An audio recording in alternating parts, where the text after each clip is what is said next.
We first met Ron probably in the late '90s. Well, actually, probably about the mid '90s. We first heard of his research, or were exposed to his research back in 1987. So that goes back. That was just 10 years after his first trip over to Turkey, dealing with Noah's Ark. And of course, we were pleasantly surprised to be introduced to some of the things. My first inclination was, wow, this is either something incredibly miraculous that's taking place, or Ron is a super con man. And I think that's probably a healthy perspective, and I think a lot of people have that perspective when they're exposed to this, because it is quite unusual for one person to have been led to discover so many incredible biblical sites. Yeah. Now, of course, as we got into our research and study as individuals, we began to understand why it happened the way it did. And that's something we can talk about a little bit later. And as we got to know Ron more thoroughly, we became more and more impressed that God indeed was using him and leading him, and that became thrilling. And of course, as they say, the rest is history. We ended up traveling with him on a few occasions, um, because of his restrictions. Eventually, of going into Jordan, he would send a couple of us over there to do some research, get some firsthand photos and samples on the other side of the Dead Sea, which he believed Gomorrah extended across what would have then been the Jordan River, flowing down through that valley.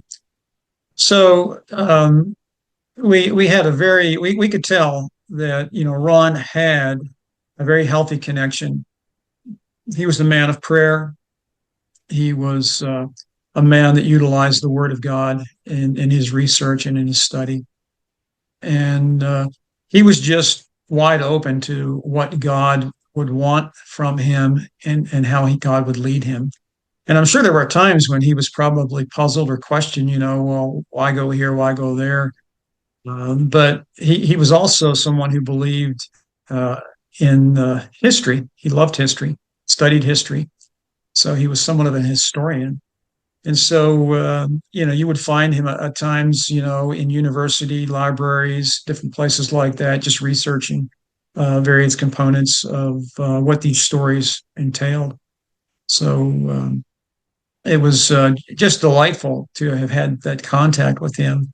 And I remember when we first started seeing these things at a church camp meeting, that my attitude was, well, Lord, if this is something phenomenal that you're doing, I would be willing to check it out myself firsthand. And of course, we started to research out as much as we could from home base. And then finally, in 1997, I made my first overseas research trip, and it was more than thrilling to see things firsthand, to be actually on the site where we had looked at all of these things to consider. So pretty phenomenal. But our family, we have a rather large family, and we had children coming along all through this time. We eventually ended up with 9 children, and so that kept Mama at home, keeping the home fires burning, while I was traipsing around the Middle East and Turkey and Egypt and that kind of thing.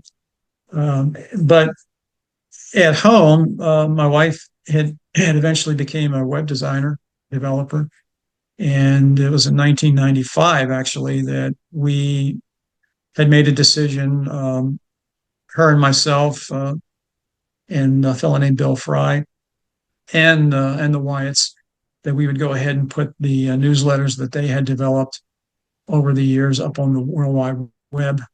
And wow, what a response that ended up developing as a result of that. There are people out there that are hungering and thirsting for truth.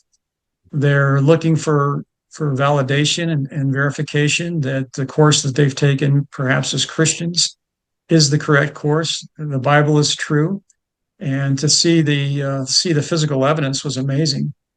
Now, what we learned over the years is that we don't only deal with physical evidence.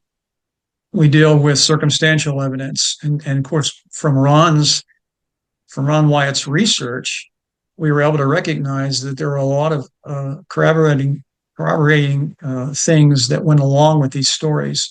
In biblical archaeology, it differs from secular archaeology in that the story is already written. And so the general aspects of the story. And then when you find additional things that corroborate that, that becomes circumstantial evidence. So we have physical evidence, we have circumstantial evidence.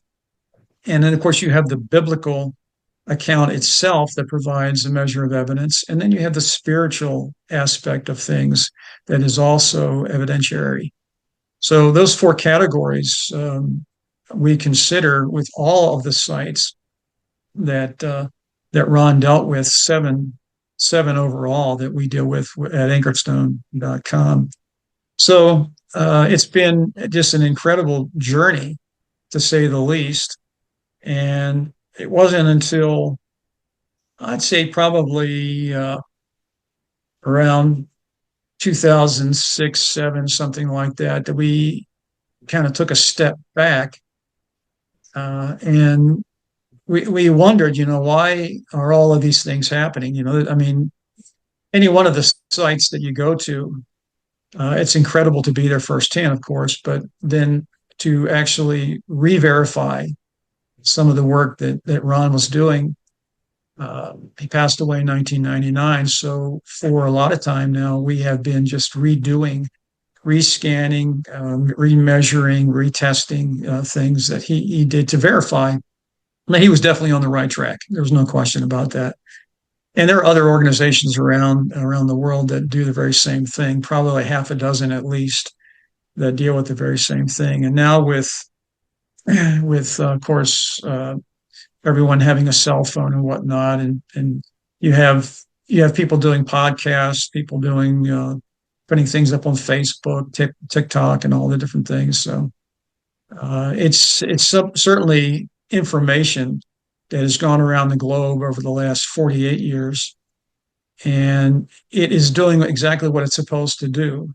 It is compartmentalizing people into an understanding that the Bible is true and valid and accurate, or they're pushing away from it and they're being willingly ignorant, turning away from the evidence and basically denying the fact that they just don't want any part of it. And that's okay. That's it's an individual thing. People have the ability to choose what direction their life is going to take. What God is basically saying to humanity is that I've provided an opportunity for all, and the everlasting gospel has gone around the globe. Ron used to call these sites God's show and tell, and it's interesting when you look at each of the stories, and these are particular stories that were preserved. There are, of course, a lot of stories in the Bible, but these particular ones were highlighted, preserved, and then Ron was led to them to, I think, for very specific reasons. And of course, one of those reasons is that each of these stories, when you boil it down into a single word, reveals a component of the everlasting gospel. And, that's something that you'll find. We wrote a book a couple of years ago, the Ark Secret book, that I believe you have a copy of now. And in the first couple of chapters, it kind of highlights those things. In other words, we recognized in stepping back that God was doing something quite incredible here, something quite miraculous. And he tapped Ron Wyatt initially because he needed someone that he knew would not claim ownership of the work. He needed someone that would be willing to follow his instruction and lead, and one that would be able to kind of take the criticism, if you will, that was eventually going to come. Humanity is caught in the middle between two supernatural entities vying for control. It's truly a great controversy that we're caught in the middle of.